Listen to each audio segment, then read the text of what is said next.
Hey everyone, it's Kong again with a very special episode of Should You Summon. As always, I'm not going to be presenting an in-depth guide or build for Dieharte, but rather a high-level overview using these 4 criteria to help you decide whether he's worth your hard-earned vouchers and crystals. How he fits into your team, whether he unlocks any bonds, what kind of content he gets used for, and his future availability. My special guest, on the other hand, is going to be presenting an in-depth guide or build for Shilinka, so definitely stay tuned to that or skip to that if you're interested in her in particular. Anyway, let's not get ahead of ourselves. We're looking at a raid-up banner featuring Dieharte and Shilinka running from November 26th to December 9th. And it is not a Destiny banner, so it's definitely possible to summon off-banner heroes even on your first SSR. I'll go ahead and get started with Dieharte. Dieharte has an interesting cavalry ninja class split, and he's decently viable in both. Success does seem to hinge on his ability to get critical hits, and overall he's unreliable at best. He does have a unique helm in the Secret Realm shop, which lets him stun an enemy within 3 spaces after getting a kill. He also has a 3-cost skill that basically acts as a jacked up version of his Calamity skill, allowing him to steal buffs, ignore guard, and heal up. He's a member of Meteor Strike, buffed by Zerida, Protagonists, buffed by Matthew, and Origins of Light, buffed by Dieharte, Jugler, and Freya. So he does carry his own faction buff, and this one grants an additional 15% damage dealt when you have 5 or more buffs. For bonds, this is actually Dieharte's specialty, and maybe the thing he's most famous for. He unlocks the attack bonds for Dios, Freya, Gerald and Layla, Kirikaze, Lifany, Luna, Silver Wolf, Sophia, and Tiaras. That is a big chunk of the cast of Langrisser 3. For his own bonds, he just needs Kirikaze for his defensive bond and Tiaras for his attack bond. For content in PvE, he's on faction for Phoenix, Scylla, and Valkyrie in the Eternal Temple, and Jormungandr and Hugin and Munin in Ancient Beckoning. I have a feeling he's better suited to content like Timeless Trials and Challenges, where he can use his sneaky ninja skills against normal enemies, rather than gigantic bosses. I suppose in Phoenix and Scylla he could be a roving ad slayer, so that's something. In PvP, importantly, he has a pre-attack move again skill in Strike, and a post-attack move again, a guard ignore in Calamity, and Detect, which gives him a chance to disable enemy passives.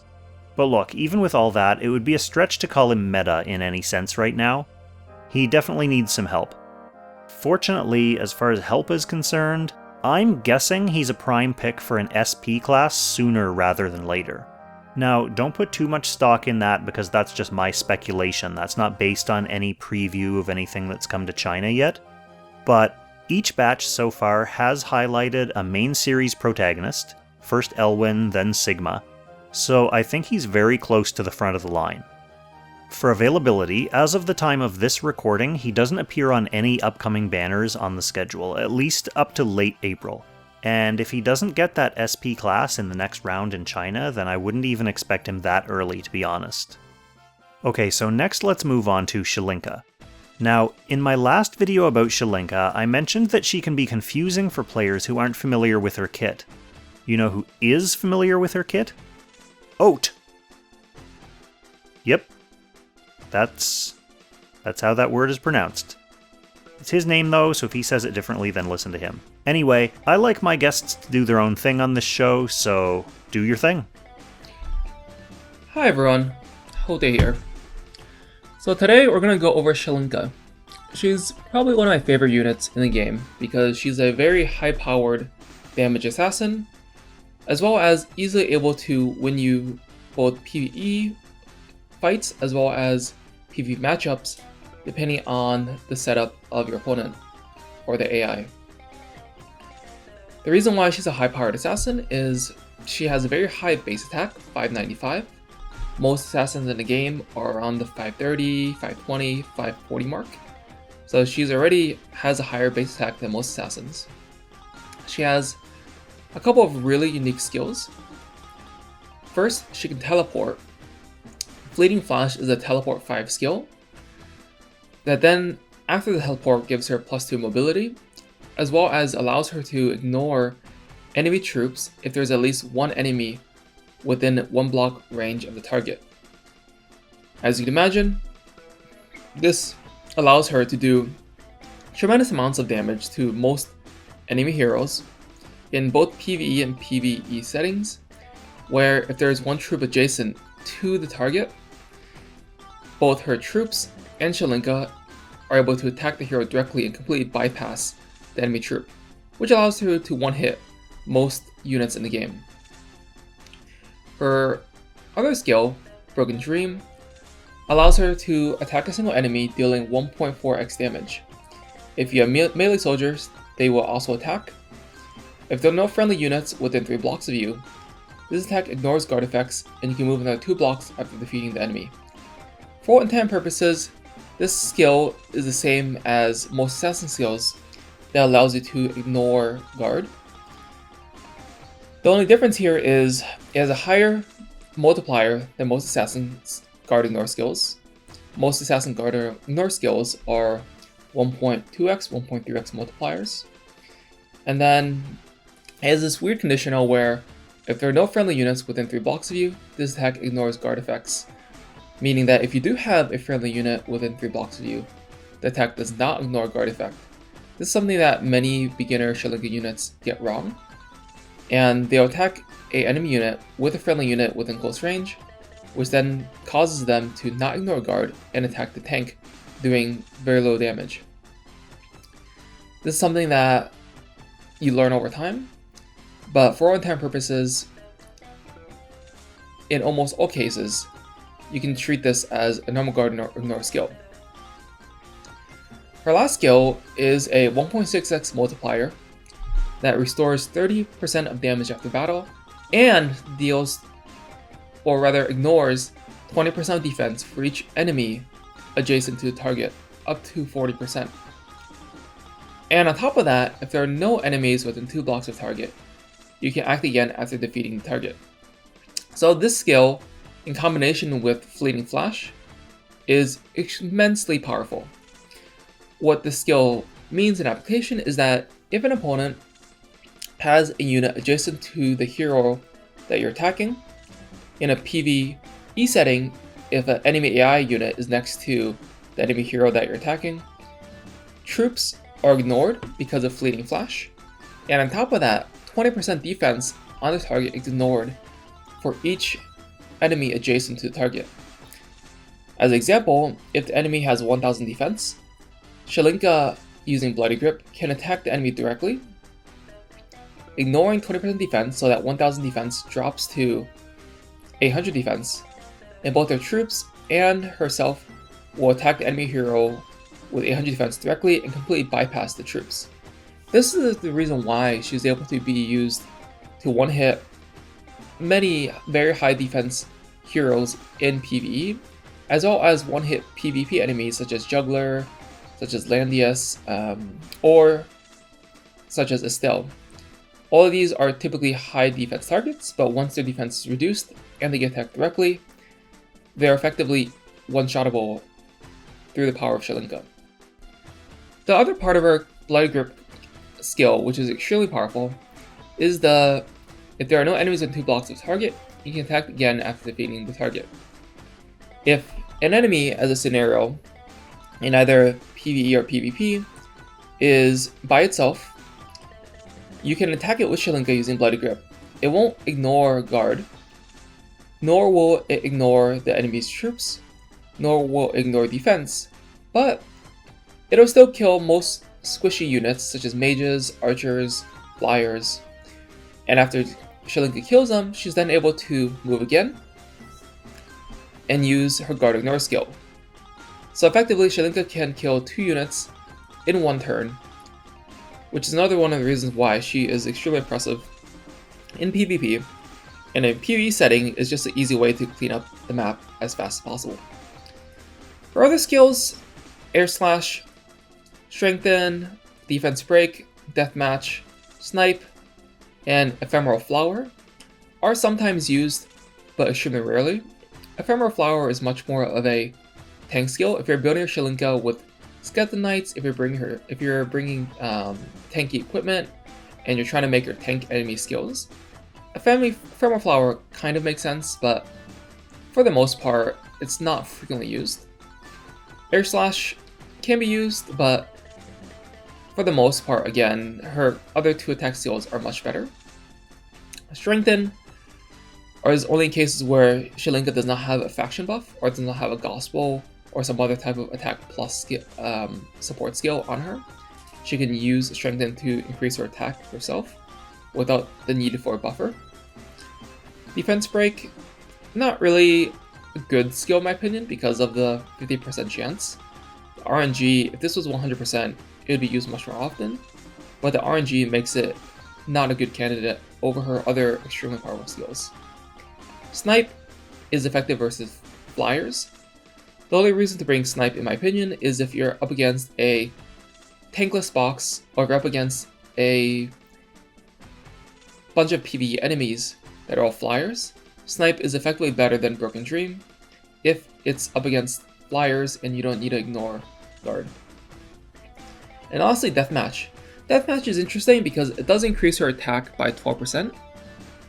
The only issue is that she almost always needs Fleeting Flash for teleport and movement. Broken Dream is just a great skill because it treats her as a normal assassin, and Bloody Grip is a skill that has your opponent have to be extremely careful with positioning, and is just a good skill all around. So it's hard to bring Deathmatch, but if there's a specific target you want to kill that you're unsure that your attack is high enough, then you can bring Deathmatch, and what I would do is drop Bloody Grip, bring Deathmatch, and then you have a really high attack assassin that can ignore guard. So that's it for Shilinka's skills. Let's go over her talent. Her talent, Eternal Loneliness, lets her basically gain 20% damage and take 20% less damage from enemies if she ends her turn without allies in a 2-block radius nearby her. And then when she gets killed, she enters this slumber state where deadly damage received does not result in death, but instead restores 90% HP. And then she enters a slumber state where she cannot take action and restores 50% HP after the effect ends, last one turn. What this effectively means is that she can position extremely aggressively, because even if she dies, she enters a slumber state and restores 90% HP, forcing her opponent to kill her twice. If they don't kill her twice, she revives next turn with effectively full HP, and then she can use the full range of her attack abilities next to her enemies in both PvE and PvP settings. This will mean that your opponent will be very hesitant to kill Shilinka.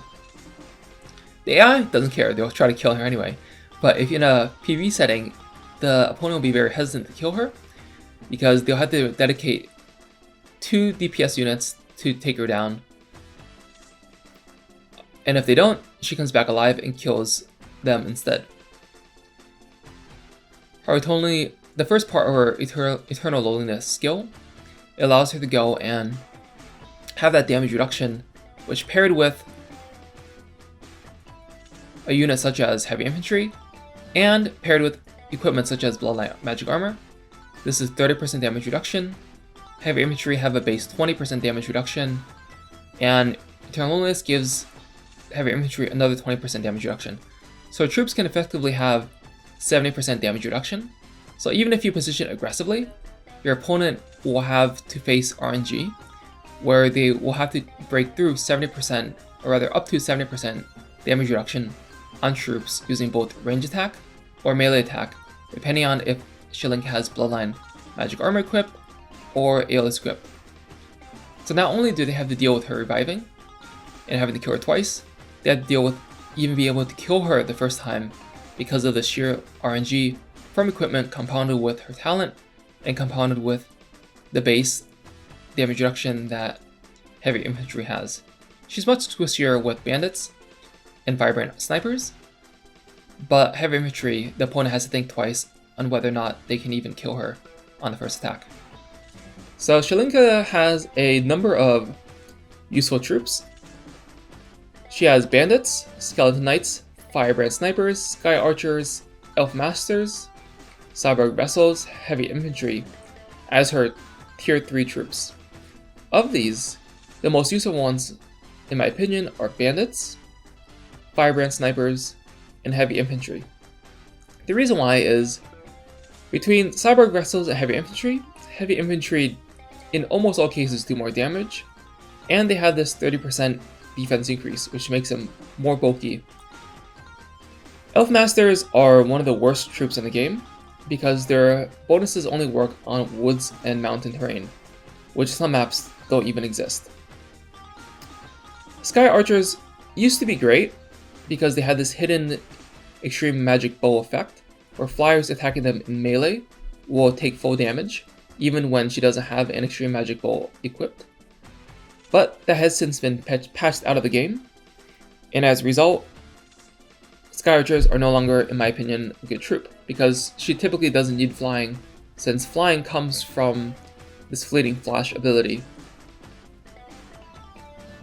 Instead, I would recommend using her as Firebrand Snipers and Bandits, or Heavy Infantry.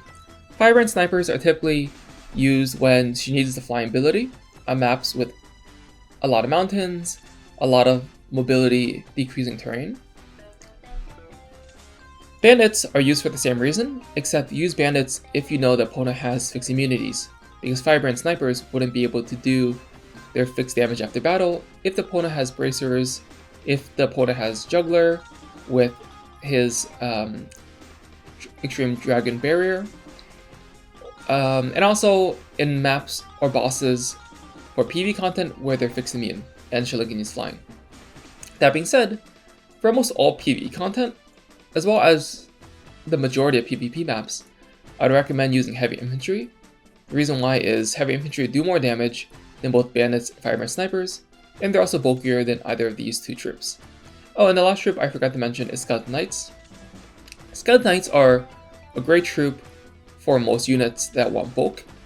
Shilinka's main job in PvE and PvP is to kill enemy units, and Skeleton Knights doesn't do the best job at that. They do fairly poor damage and are much more of a tanky unit. So for that reason, I would actually only recommend Bandits, Firebrand Snipers, and Heavy Infantry as the three troops she rotates amongst. Heavy Infantry in most cases, Firebrand Snipers when she needs flying and you know the opponent does not have fixed immunity, and Bandits for when she needs flying but the opponent does have fixed immunity. Now let's go over her PvP and AB Stone enchants. For AB Stones, definitely attack, HP on every single slot. Her last slot is flexible. You can go defense for being able to be just slightly more bulkier. You can go M defense for taking slightly less AoE from magic attacks. You can go skill if you want to slightly increase her critical chance. Honestly, her last slot doesn't really matter too much, except I would say for weapons and accessory, skill is important. For armor headwear, if the last slot can be M defense, defense, skill, it's really your choice and what you have available. For PvP, she wants attack, HP, crit damage, and skill. The reason why is Shilinka is, for the most part, pretty squishy. All of her damage reduction, or all of her bulk comes from her damage reduction in her skill, and from the innate bulk that Heavy Infantry has. Otherwise, she's extremely squishy, so it doesn't really make much sense to take minus crit or minus crit damage for these stones. Instead, it's better to prioritize on her killing ability, which you do through crit stones, crit damage, and skill, which also increases crit rate by 1% for every single 10 skill you have. Let's now go over Shilinka's classes. So Shilinka's classes can either be done as Archer or Sword Saint, i.e. Infantry. For the most part, I would recommend going Sword Saint because A, she has higher attack. In Infantry, she has 595 attack, versus in her Archer class, I believe it's around 550, 530. It's substantially lower. But the main reason why I would recommend infantry is because you have this amazing piece of gear called Apex Boots, which gives her +1 mobility, where even if she gets +2 from this move Fleeting Flash, she still sorely needs the mobility, because after she teleports, without the boots, she only has 3 + 2, so 5 movement. With the boots, she has 4 + 2, 6 movement, and then with the skills, which are 2 range, she has effectively 8 range, versus in her archer class, her maximum threat range is 7, which in PvE is perfectly fine, but in PvP settings, she desperately needs the 8 range, for a lot of the units in meta have around the 7-8 range, and she wants to be able to at least be at the same range as them, if not outrange them.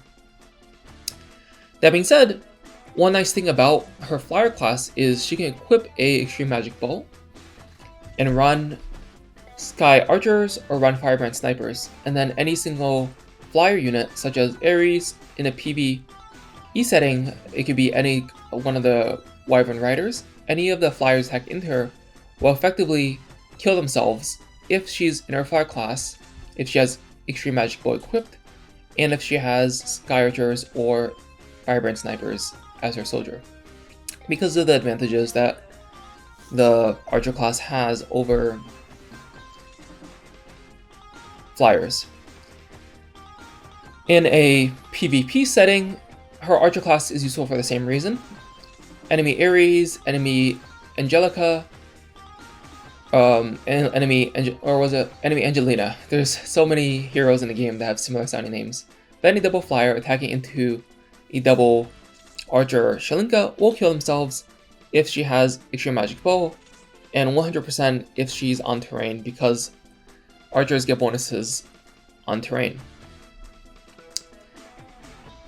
For infantry, however, she has bonuses against Lancers, which allows her to easily kill many of the more bulkier heroes in a PvP setting, which is also very important. And she has higher attack, and more importantly, as I mentioned before, she has that +1 mobility from the Apex Boots. Which is why, of these two classes, Archers have a lot of utility against flyers. Infantry is just all around more useful because of the higher attack and mobility. So we've gone over her skills, we've gone over her class, gone over her soldiers. Let's talk about equipment. So equipment for a infantry Shilinka, you can go several routes.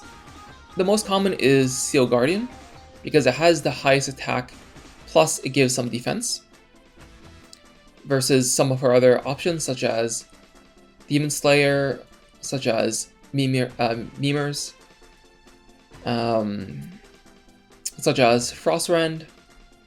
So she has a couple of options, but the most common are Seal Guardian and Demon Slayer. Demon Slayer, because of the fact that she gets plus skill, and because Shilinka does have a fairly high crit rate, she can frequently dispel one enemy buff and apply one debuff where she doesn't kill.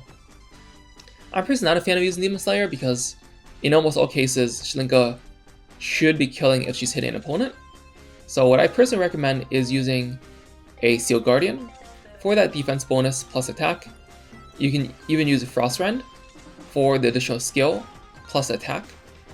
You can use a Dragon Slayer Graham, but again, for the same reason, unless you're facing a dragon, which is unlikely, she wants as much attack as possible, and Dragon Slayer Grahams gives 8% versus the other two weapons I mentioned, which give 10%. HP is not as useful on her because at the end of the day, she's pretty squishy regardless, and again, her bulk comes from her 20% talent reduction as well as her troops, not so much from herself. You could run her using Mijnor. All the answers you seek will be yours once I reclaim Mjolnir. Mjolnir? What's Mjolnir? Which allows her to dispel one debuff before attacking. Not specifically useful against most enemies, mostly if you're attacking into Juggler and want to go through RNG and try to dispel water. Mijnor also has a slightly lower attack base, so keep that in mind if you're picking over Frostrend, if you're picking over Seal Guardian. Her only other last option is Mimer's War Axe, which has a slightly lower attack base than swords, 85 versus 107, but it does have this great effect where it dispels 1 debuff from herself and restores 20 HP when an enemy dies, or when an ally dies, and also gives herself plus 20% hero damage. Where this is great from if she's using her Bloody Grip and she kills the enemy, she'll kill the enemy, dispel 1 debuff from herself, restore 20% HP, and then also gain 20% hero damage for when attacking the next enemy through her act again after using Bloody Grip. So I think her main options are Seal Guardian, Frost Rend,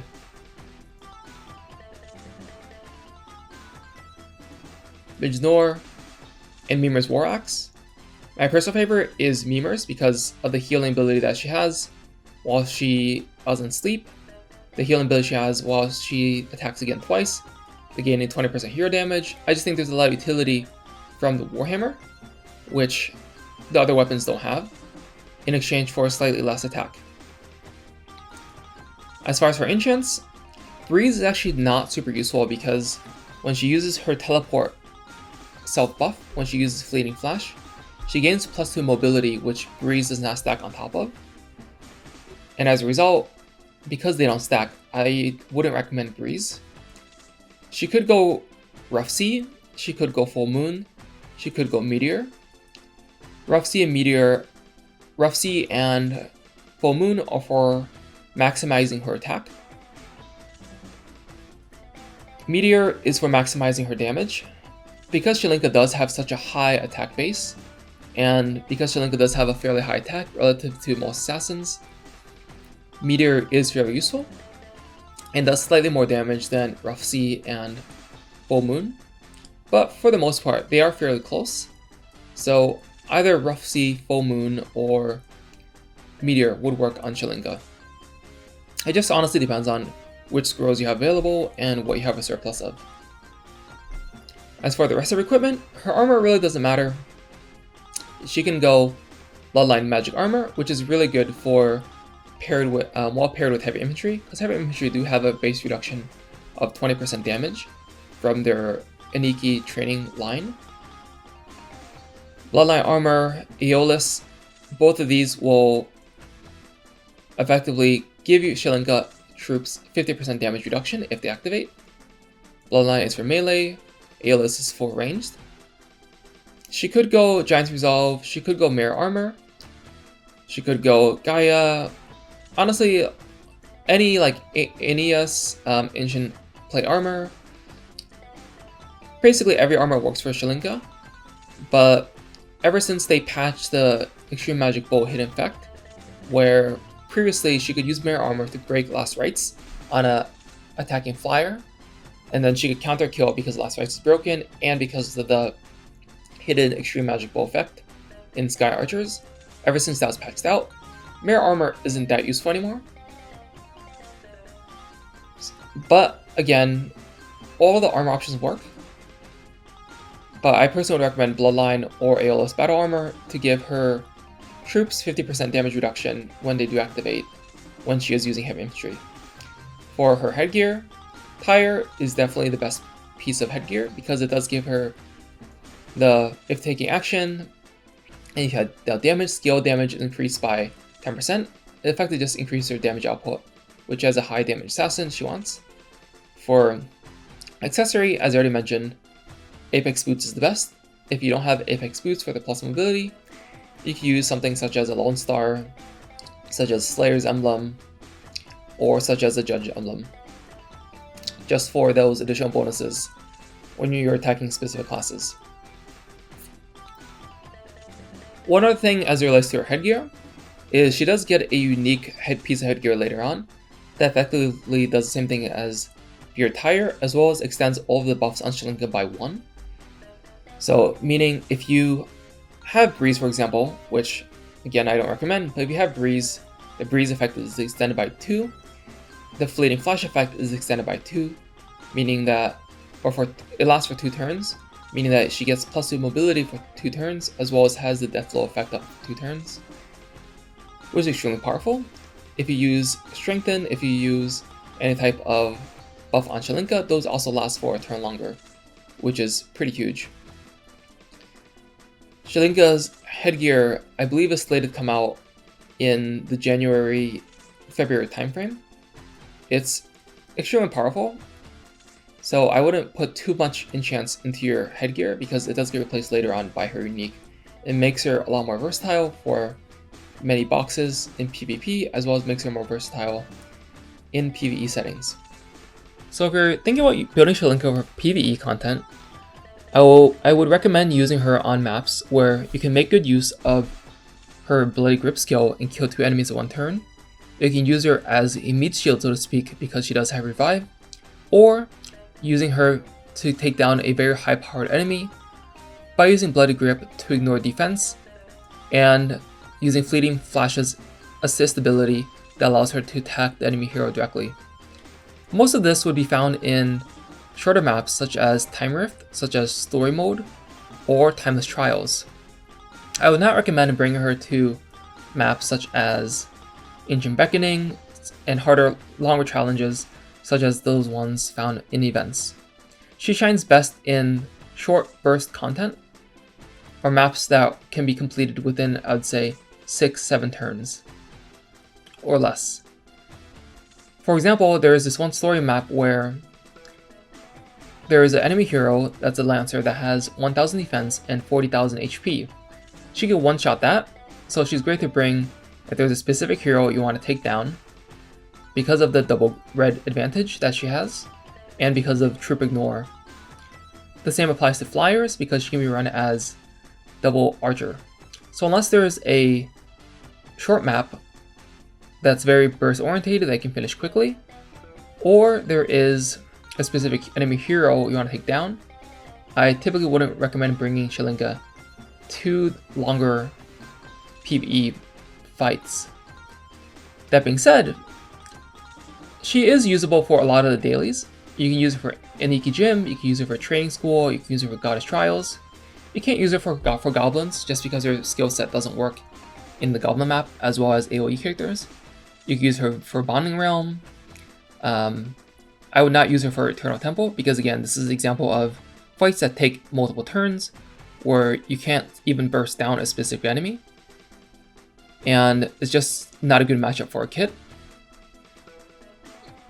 Events, challenges such as the one from the Night of Lost Souls, also a bad matchup because, again, these just take such a long time and the enemies are not ones that she can one hit anyway. Ancient Beckoning, same reason, just too much HP, she can't one hit them, and she's a burst character, so it doesn't make sense to bring her to maps that last for 30, 40, 50, 60 turns. So now let's talk about my favorite part about Shilinka, which is her PvP ability. I do often bring Shilinka for PvE uses for the content that I mentioned, short burst maps, but where she shines most, in my opinion, is in PvP. And the reason why is a lot of people don't understand Shilinka's kit. She's not frequently used in PvP. So when people meet her for the first time, they won't know how her kit works. And as a result, you're able to one-hit their jugglers, you're able to get 2 kills on 1 turn. You're able to do a lot of things with Shilinka just because people don't understand how she works. And even if people do understand how she works, they have to deal with RNG damage reduction when attacking her. And on top of that, they have to deal with her just being a high-powered assassin anyway, where even if the enemy does understand how she works, she can still kill them like a normal assassin because of the Broken Dream ability. In PvP, I would say she's actually gotten me the majority of my wins this season. So now, let's talk about some of Shilinka's quirks. Her number one quirk to be on watch out for in PvP settings is having her attack into an assassin with very weak troops. Very weak troops being any troops that you're using that don't have 70% HP and 7% defense trainings. You can get away with lower trainings on infantry because they are bulkier, but for assassins and archer troops, you 100% need max training in order to be able to attack an assassin with Shilinka. So as an example, here on the enemy's team, you have Joshua and you have Zerida. If Shilinka attacks either of these two assassins, she'll effectively instantaneously get killed, encounter, triggering her revive, while doing close to no damage to the enemy assassin. The reason why this happens is because the troops are so weak in terms of HP and defense training, on my account. The assassin's hero, Zerida or Joshua, because they attack much faster than Shilinka, will effectively kill her troops and kill her before she's able to even get her attack off. And this all has to do with attack animation. So I have animation turned on right now, and you'll see Shilinka attacking to Joshua. So she starts attacking, and she effectively dies before getting any damage off, triggering her revive as I had mentioned. There you saw something called Soldier Skip, where when you have ranged units or ranged troops, they'll effectively attack in a predetermined fashion. And in this specific case, what happened is the game saw that Joshua's troops and Joshua could very easily kill Shilinka's troops, and therefore they completely bypass even attacking her troops and just hit Shilinka directly because the game assumes that the troops are already dead. And this whole animation mechanic is the reason why you have to be extremely wary when using Shilinka to attack into any type of assassin in the game in a PvP setting. Bloody Grip, as I had mentioned earlier in the skill description, allows you to act again if you kill an enemy that doesn't have two allies within 2 cells of the character. So in this case, if Shilinka attacks his Betty and manages to kill her, Shilinka can then act again and attack any one of these other units. One of the other things is if Shilinka ends her turn, and this includes Bloody Grip's act again, ends her turn with an ally within 2 cells of herself, she's unable to trigger her talent, Eternal Loneliness, which will give her 20% damage dealt and 20% damage taken less. Which means that ideally she's able to kill an opponent, act again, and get her talent. In this specific case, you'll see that though I can kill the Betty, she does not trigger her talent Eternal Loneliness because you do have this construct that's within 2 cells of her after she kills the Betty and acts again. Let me just put this in place so you can see what this looks like. So Shilinka goes in, she kills a Betty, very easy because it's double green on double red on a Lancer and a infantry hero. And then she gets Bloody Grip activated, she acts again, however, she does not trigger her talent because she had a construct within 2 cells of her. Interact again, she then attacks Renee directly, using her Broken Dream skill. However, she's not able to kill because she had this construct in 2 cells and did not get that plus 20% damage boost when she was attacking into Renee. If she did have the 20% damage boost from her talent after killing Betty, it would have been a 2 kill in 1 turn. And you often see this in a lot of lower ranked PvP in Gold 3, Gold 2, Silver, Bronze, where opponents are not aware of Shilinka's kit, and they'll move units in a fashion that will allow her to very easily get 2 kills in 1 turn, and effectively being very close to ending the game in that single move. In higher ranked PvP, generally speaking, this does not happen. Sigfur here is a really good player, but he's probably just unfamiliar with Shilinka's kit. The more up you move in the ladder, the more you'll see people position their units in a way where you can't get that Bloody Grip double attack off. And as a result, you end up having to position in a way that forces your opponent to trigger that Bloody Grip skill if they want to be able to move forward, get kills, or so on. So you have to effectively manipulate your opponent into allowing Shilinka to get double kill later on in the ladder, the higher up we go.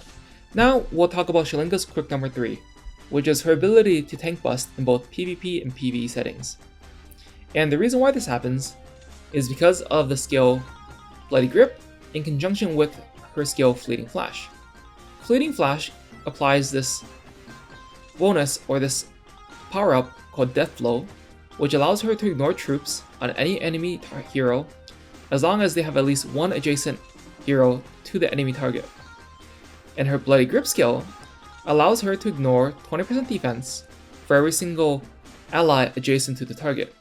So in this specific case, if Shilinka attacks into this juggler has 1000 defense, her Bloody Grip skill, because there is 2 adjacent allies to Juggler, will decrease his defense to around 600, and on top of that, because of her Fleeting Flash or Death Blow active power-up, she can effectively bypass Juggler's lobsters, and using both her troops as well as herself, she'll attack into Juggler directly and only have to deal with 60% of his defense because of the 40% defense ignore. Typically, you won't have this opportunity in higher end PvP, so in Langrisser rank, most people don't position like this, but at the same time, a lot of people are unfamiliar with Shilinka's kit and will give you this opportunity in Langrisser as well as in lower ranks, so in gold, silver, and bronze, you'll have many opportunities to one-shot Juggler. And this allows Shilinka to turn into a tank buster, which is extremely powerful because not only can she use her Bloody Grip effect to attack twice and kill 2 enemies one turn, she can also use Bloody Grip to effectively become a tank buster either through opponent misplays or through things such as using Sage of Trees to push their tanks into allies and then having Shilinka come in for the kill, which makes Shilinka a very versatile unit that our opponent has to spend a fair amount of time thinking about how to position against. Let me just play this animation so you can see what this attack looks like. So here, Shilinka, as I mentioned, bypasses lobsters, attacks Juggler directly, and does a absolute ton of damage because of the defense ignore. And in many cases, this is now game over because the opponent has no tank, and in most games, when you're tankless, unless you have a very specific opportunity to win or strategy in mind, generally speaking, it's game over against a composition such as mine in this game. Oh, and one other thing is, the best thing here is even if Dieharte goes in to attack the Shilinka, which she does, Shilinka is able to go and survive because of her revive skill. So she's not only is she able to go in and kill either 2 units or a tank, she also persists on the field for a turn. And this is Shilinka's quirk number 4, the ability to survive any enemy attack and revive, which makes her a tremendous boon when it comes to trading, because she kills but can't be counter-killed in return. The only thing is you have to be careful about this ability because, generally speaking, sometimes you want to lose turn priority or gain turn priority depending on if you're P1 or P2. So sometimes you want Shilinka to die, and she revives, which prevents that from happening, of course. So just keep that in mind when it comes to turn priority. Shilinka does not die, which is generally beneficial, but every now and then you do want her to die. So just keep that in mind. Her second to last quirk is that Shilinka, even if your opponent plays in a way that doesn't allow her to tank bust or to get 2 kills a turn, she's still able to be used as a very high range assassin. Because of her skill Broken Dream, she can basically, even in worst case scenarios, just be used to take out one of her opponent's units. And what enables that is her ability Fleeting Flash, which gives her tremendous movement. So not only does Shilinka have 4 initial movement, she's also able to teleport for 5 squares, and then after her teleport, her skill gives her +2 movement, so in one turn she can move 4 plus 5, which is 9, and then the following turn she has 4 plus 2 due to her Fleeting Flash abilities, assist skill, or active skill, which means she can move for 9 and then +6 the turn after with a range of 2, so 9 plus 8. Now here, you'll see her basically reach the enemy's team on the first turn. So she'll move up 4, use Fleeting Flash, teleport for 5, and she gets attacked here, takes a lot of damage, but it's normally fine because she still does more than enough damage to take out the majority of squishes in the game. So here, Shilinka has a few kill options. She can kill Lambda, she can kill Matthew, she can kill Almeda, but for the most part, if any of these were under the range of tanks, so let's say Almeda was here, Matthew was here, Lambda was here, basically if all of these units were under the tank range, then she has an option to make. She can either use Bloody Grip to kill the tank directly because it's under guard, and because there are adjacent units, she would be able to just bypass defense, bypass troops, and kill Juggler directly, or she can have the option of sniping out any of these units underneath guard. And in this case, because they are not under guard, I decided not to go and use her skill, Broken Dream, but you can see how, even in the worst case scenarios, she can still be used as a high-powered assassin.